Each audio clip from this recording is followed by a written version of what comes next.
O Renato Paiva vai assumir o Bahia City, né, mais o projeto do Manchester City ou do Grupo City.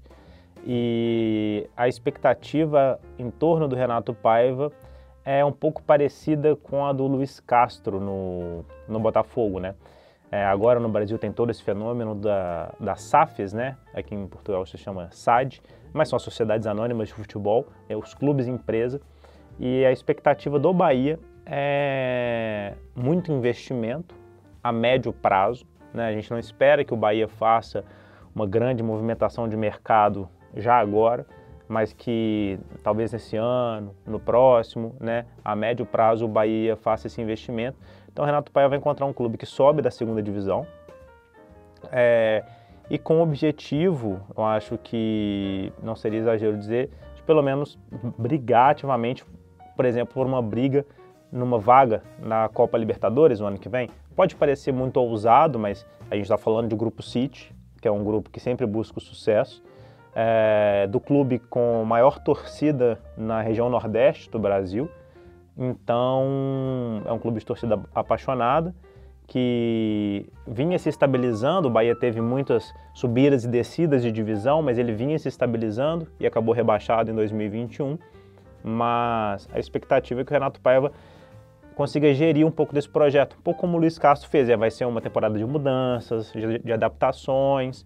Então, brigar por títulos? Provavelmente não. O estadual, que é algo que já tem pouca importância, até mesmo na Bahia, e talvez a Copa do Nordeste, onde ele vai encontrar um grande adversário, que é o Vojvoda do Fortaleza, o argentino. O Renato Paiva, ele não chegava a ser um treinador exatamente muito conhecido no futebol brasileiro, mas ele acaba que é um pouco conhecido mais até porque do ser português, por ter treinado, né, o Independente Del Valle.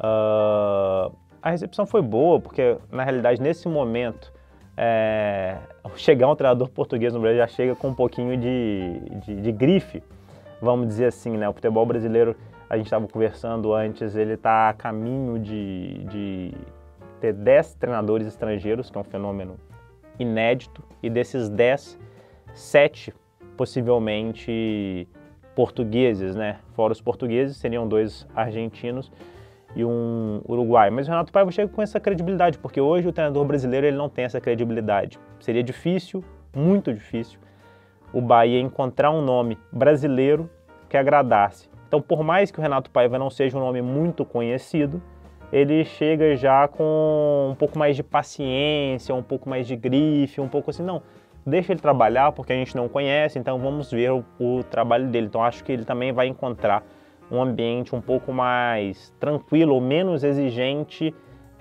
de partida. Lógico, futebol brasileiro, a gente sabe que a exigência logo vai vir, mas de início, assim, eu acredito que vai ser um ambiente um pouco mais compreensivo, como foi o ambiente que o próprio Luiz Castro encontrou no Botafogo.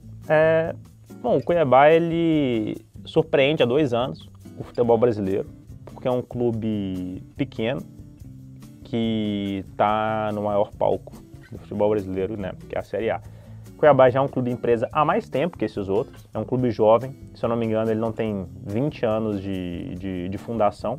Foi fundado por um ex-jogador de futebol, já falecido, Gaúcho, que era atacante do Flamengo. E o Cuiabá é um projeto que a gente brinca, é um pouco estranho, né? Ele está numa região do Brasil onde não existem muitos outros clubes, né, ali em Mato Grosso. Então, era um local até pouco tempo inóspito de futebol, não existia futebol ali em Mato Grosso. Teve a construção da Arena Cuiabá para a Copa do Mundo, é um estádio de Copa do Mundo, é um bom estádio, mas o Cuiabá surpreendeu no ano passado, tendo ficado na primeira divisão, e surpreendeu novamente este ano com Antônio Oliveira, que já deixou o clube, ficando novamente na primeira divisão. A expectativa do Cuiabá é só uma, continuar mais uma vez na primeira divisão, e eu te digo, vai ser muito difícil, porque essa primeira divisão, essa Série A de 2023 vai ser a Série A mais estrelada dos últimos anos, ou quase da história do futebol brasileiro, porque nenhum campeão caiu. Todos os anos do futebol brasileiro, normalmente algum campeão cai, nenhum caiu. E subiram 4 campeões. E não são 4 campeões quaisquer. É o Cruzeiro, é o Grêmio, É o Bahia do Grupo City e o Vasco. E falando de Cruzeiro, Grêmio e Vasco, são 3 dos gigantes do futebol brasileiro que estavam aí num nível abaixo do que eles representam na história. Então, assim, para o Cuiabá continuar na primeira divisão será novamente um grande feito. A receptividade, ela é um pouco incipiente justamente por esse ponto que eu toquei, né? O Ivo está longe de um centro importante. Não se fala muito do Cuiabá a nível de futebol brasileiro.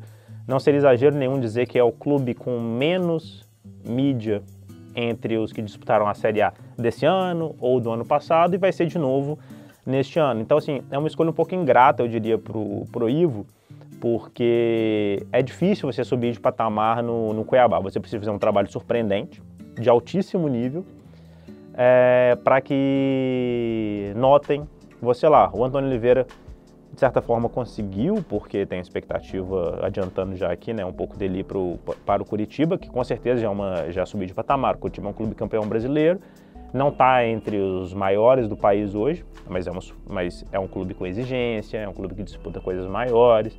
O Cuiabá disputa o Campeonato Mato-Grossense, que o Cuiabá só perde para ele mesmo, porque os outros clubes estão na 4ª divisão ou nem divisão tem. Então, para o Cuiabá, para o Ivo Vieira, eu diria que ele vai ter menos pressão que todos, mas para ele projetar na carreira dele, o que ele pensa, ele precisa de trabalhar mais que todos para ele dar um salto maior do que isso, porque é muito difícil ser notado no Cuiabá. O Curitiba não foi rebaixado neste ano, numa briga difícil contra o rebaixamento, né? Acabou que, por exemplo, caiu o Ceará, que era um clube que já vinha há mais tempo na Série A, um clube que vinha muito bem consolidado, então, de certa forma, o Curitiba surpreendeu por ter escapado do rebaixamento. E o Curitiba viveu há muitos anos na sombra do Atlético Paranaense, né? O Atlético Paranaense do Filipão, do Scolari, né? Que foi vice-campeão da Libertadores, que está mais um ano classificado para a Copa Libertadores, e o Curitiba não sabe o que é isso há muito, muito, muito tempo. Então, para o Antônio Oliveira, diria que é algo um pouco similar ao Ivo Vieira, com a diferença de que ele vai estar num clube de massa. O Curitiba tem uma torcida fanática, uma torcida grande, e é um clube que vai esperar pelo menos ganhar o estadual. O estadual pelo menos já tem uma briga maior, né? Porque já tem o Curitiba, tem o Atlético Paranaense, tem vários clubes de 2ª divisão, então já é um campo um pouco mais equilibrado, e continuar também na 1ª divisão, porque ano que vem promete ser um brasileiro muito difícil para todos os envolvidos. O Antônio ele já é um pouco conhecido do futebol brasileiro porque ele trabalhou inclusive como auxiliar do próprio Atlético Paranaense, né? Ele chega um pouco mais consolidado, né? Ele chega como já sem aquela visão do auxiliar, né? E agora já como um treinador já um pouco mais experiente, que vai agora sem dúvida nenhuma para o maior desafio da carreira dele. E se correr bem, ele pode continuar escalando degraus. Correr bem é o que a gente diz, né?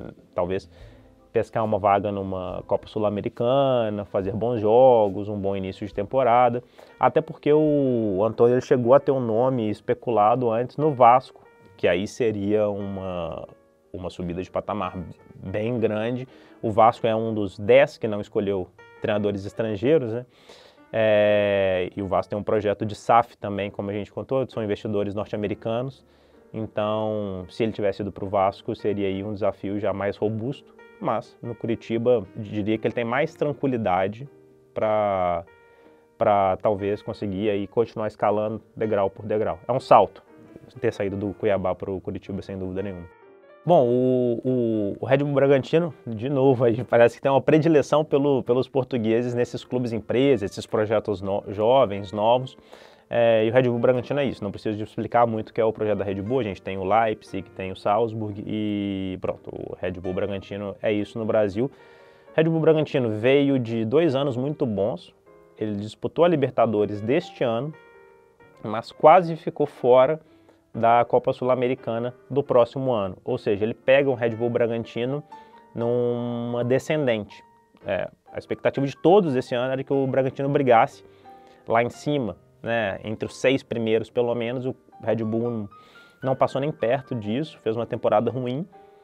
E o Red Bull é um clube desses mais pacientes dentro do futebol brasileiro. O Maurício Barbieri, que se deixou o clube, era o treinador mais longevo do futebol brasileiro, estava no cargo há mais tempo. Ele classificou o clube para a Libertadores e depois neste ano ele não acabou por não fazer um trabalho tão bom.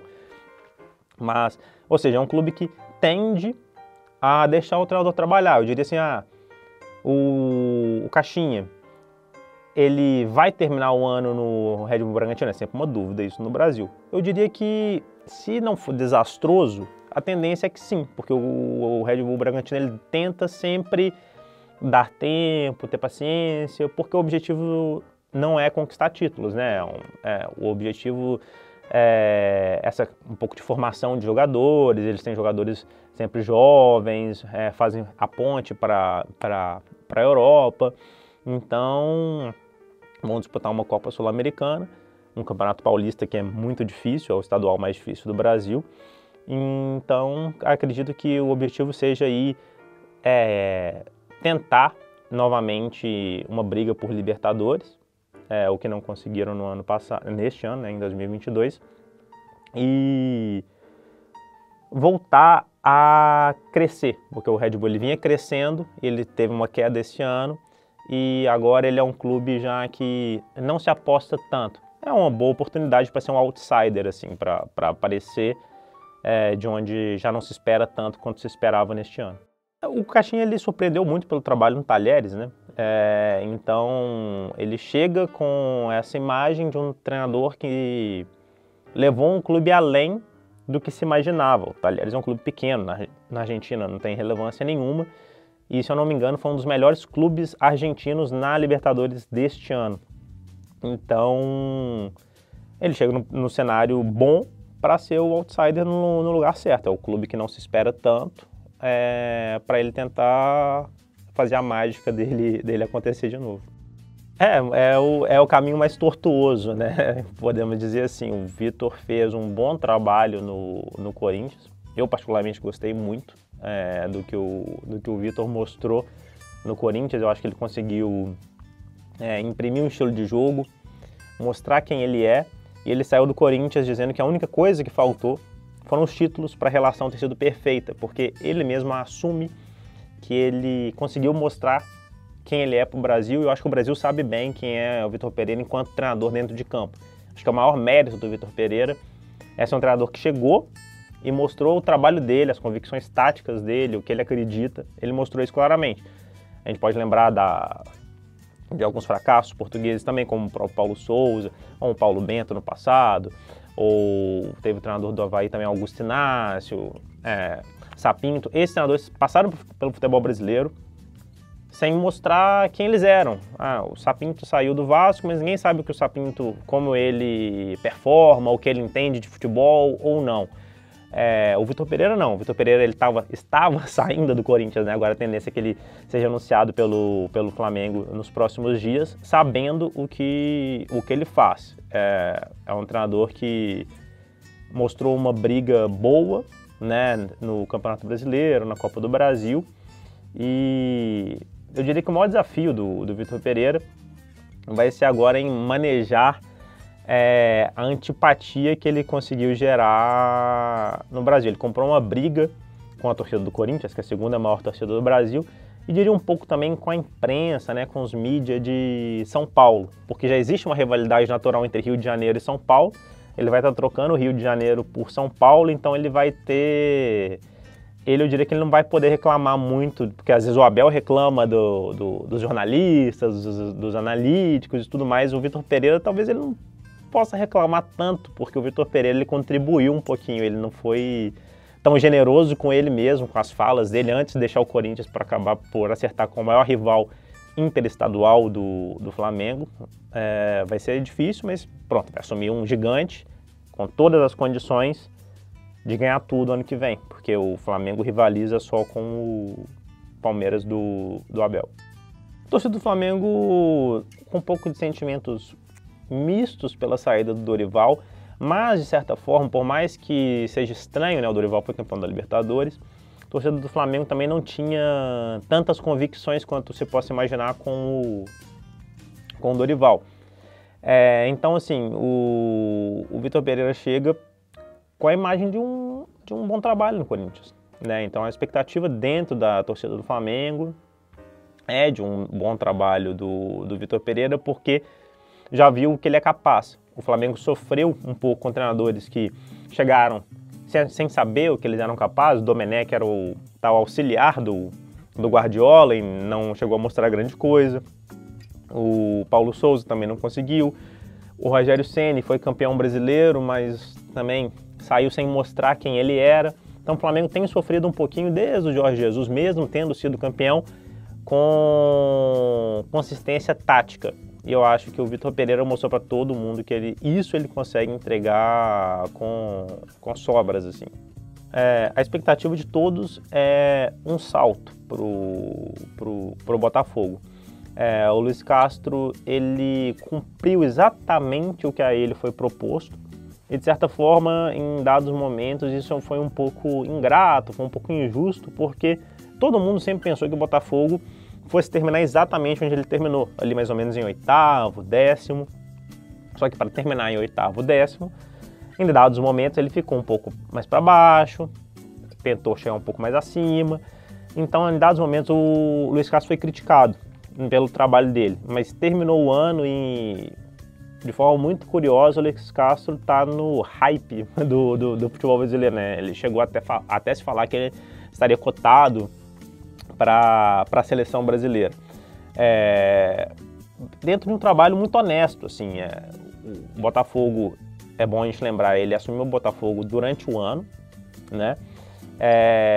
Ainda sem os reforços que ele queria. O Botafogo foi montando o time ao longo do ano, uma série de ex-jogadores que jogaram no futebol brasileiro, e você pode me dizer, são todos brasileiros? Maioria sim, mas para os brasileiros, a maior parte dos nomes não querem dizer nada, porque normalmente muitos desses jogadores que vêm para cá e fazem sucesso no futebol português são jogadores que saíram muito jovens, ou da segunda ou da terceira divisão, então grande parte desses jogadores ninguém conhecia. O próprio Luiz Castro fala da contratação do Tiquinho Soares quando se eu não me engano, o presidente do Botafogo disse que não conhecia ele. O Luiz Castro fala, como você não conhece o Tiquinho Soares, que é um jogador de Liga dos Campeões e tudo mais? Mas a verdade é que, às vezes, no futebol brasileiro a gente não acompanha ou não se acompanha tanto o futebol europeu quanto se imagina que o futebol brasileiro, até por estar na América do Sul, acompanha justamente mais a América do Sul, a Argentina, e enfim. Mas pronto, o Luiz Castro, a expectativa é que ele dê um salto, porque depois de um primeiro ano de muita paciência da torcida do Botafogo, de compreensão, que é um clube que quase faliu, quase foi da extinção, agora a estabilização, a expectativa é que ele consiga dar um salto, consiga talvez uma vaga na Libertadores, que ele chegou pertinho, faltaram 2 pontos para chegar lá. E para o Botafogo, diferente de todos esses outros que eu falei, por exemplo, vale muito um estadual, porque o Botafogo ele briga muito com Flamengo, Vasco, Fluminense, e é um desses campeonatos estaduais muito equilibrados, e para o botafoguense faz muita diferença, faz muita falta esse título estadual, até para aquela gozação entre amigos, entre torcedores, aquela coisa mais regional. Então o Luiz Castro tem boas oportunidades aí de conseguir continuar elevando o nível do seu trabalho, mas tudo depende, eu acho, também do que o John Textor, o dono da SAF do Botafogo, vai fazer no mercado, porque com o time atual, que o Botafogo encerra a temporada e ainda sem projetar grandes contratações e tudo mais, também é um pouco cruel com o Luiz Castro exigir muito mais. Tem que ver o time que vai ser montado para o próximo ano, porque com o elenco atual, acho que está de bom tamanho o que o Luiz Castro fez. Só que é um clube grande e sempre vão querer mais. A única coisa que falta é o Mundial para o Palmeiras, né? E tentou, né? E perdeu para o Chelsea, um jogo muito ajustado. Para o próximo ano não vai conseguir disputar o Mundial pela primeira vez, né? Até porque ele foi campeão da Libertadores 2 vezes. Mas Pronto, pro Abel na realidade não falta nada, o Mundial é um detalhe, é uma coisa que se dá muita importância no Brasil, dá muita importância no Palmeiras, porque o Palmeiras ainda não ganhou um, enquanto os rivais já ganharam, mas o Abel é o treinador mais consagrado do futebol brasileiro nesse momento, é um dos favoritos a assumir a seleção brasileira, e a gente até brinca que ele é um dos favoritos dos rivais, porque o corintiano, o São Paulino, até o atleticano, o flamenguista, querem que o Abel saia logo do Palmeiras para o Palmeiras parar de ganhar, porque o Abel conseguiu construir um time muito, muito, muito consistente, muito difícil de se bater, e agora, com muita justiça, ele é cotado na seleção brasileira, e o Palmeiras torcendo para que ele não vá, os torcedores dos outros clubes torcendo para que ele vá, mas fora um pouco dessa parte da brincadeira, também é um pouco, não diria exatamente contraditório. Eu acho que por tudo que o Abel fez no futebol brasileiro, é completamente natural que ele seja cotado, mas até um pouco pelo estilo de jogo, ou pelo que o Brasil quer, ou pelo que o Brasil acredita, talvez também não seja exatamente o que encaixa, né, com o que é o futebol brasileiro. Tá todo mundo muito curioso para saber quais os caminhos que a seleção brasileira vai querer tomar. Tem sempre a megalomania de querer o Guardiola ou alguém assim do tipo, é o sonho de todos, mas talvez o alvo mais real seja o Abel, e pronto, eu acho que todos sairiam muito felizes, exceto os torcedores do Palmeiras, se for essa escolha.